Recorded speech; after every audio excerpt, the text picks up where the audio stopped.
we're keeping an eye on right now. We're in Florida. And Florida is always a question mark. I've covered politics down there for a very long time before coming to Washington, D.C. So let's put a quick pin in this one, for example. And as we barrel toward those midterm elections in Florida, which always seems to play an integral role.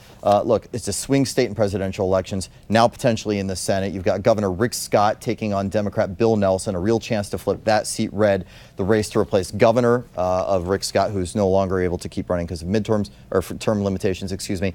That's also making headlines. You've got Andrew Gillum, who could become the first black governor of the state, but his opponent, Ron DeSantis, he's stoked some racial tensions. He's also aligning very heavily, as we all know, with Donald Trump. So Paul Mueller from our sister station in Palm Beach, he's live from Mar-a-Lago right now. He's got the latest on what's happening down there in Florida. Never a dull moment in the Sunshine State, Paul. You know, they say only in Florida, right, Scott? A lot to talk about political-wise tonight, and with both the Senate and the gubernatorial races really heating up down here. How Floridians vote in November could really have a lot of national implications, and many voters here, as evidenced by the 2016 presidential election, well, they are aligning with the president.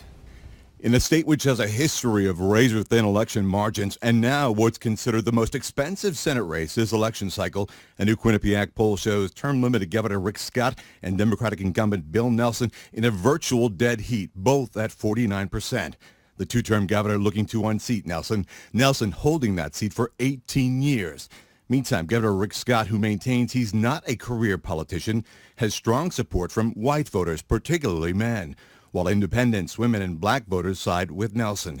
The key in close elections like this one, experts say, the independents. So far, Nelson has the edge with the independent swing group.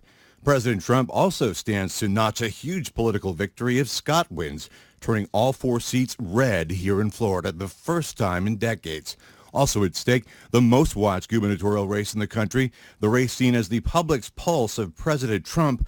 Florida Congressman Ron DeSantis, described as a top Trump ally, a relatively unknown 3-term congressman until a recent Trump endorsement. He's facing off against current Tallahassee Mayor Andrew Gillum, the man who could become the state's first African-American governor, though Trump with all eyes on his pick. I gave him a nice shot and a nice little tweet, bing, bing. And he went from 3 to like 20-something. Gillum, a favorite of the progressive wing of the party, was endorsed by Vermont Senator Bernie Sanders before securing the Democratic Party's nomination.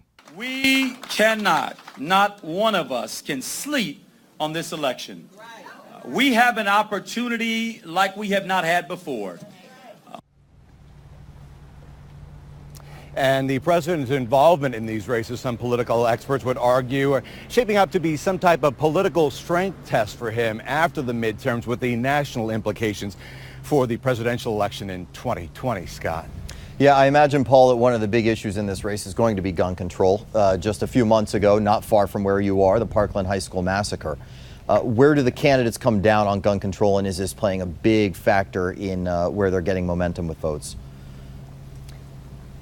I've spoken with all the candidates this year, Scott, and there's a lot of focus on gun control in this state right now, especially with their stand your ground law, and you have the massacres like you had at Parkland. Here's the deal. Governor Scott acted quickly after the Parkland massacre, and he made it so that people could not buy a gun until they were 21. The previous age limit was 18. Now, he also put a 3-day waiting period in effect for people to buy assault-style weapons, as well as banning bump stocks.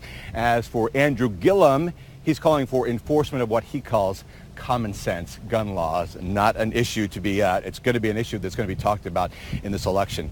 Scott. All right. Thank you so much, Paul Mueller. Appreciate your report this evening from Mar-a-Lago. Now ahead, our panel discussion continues.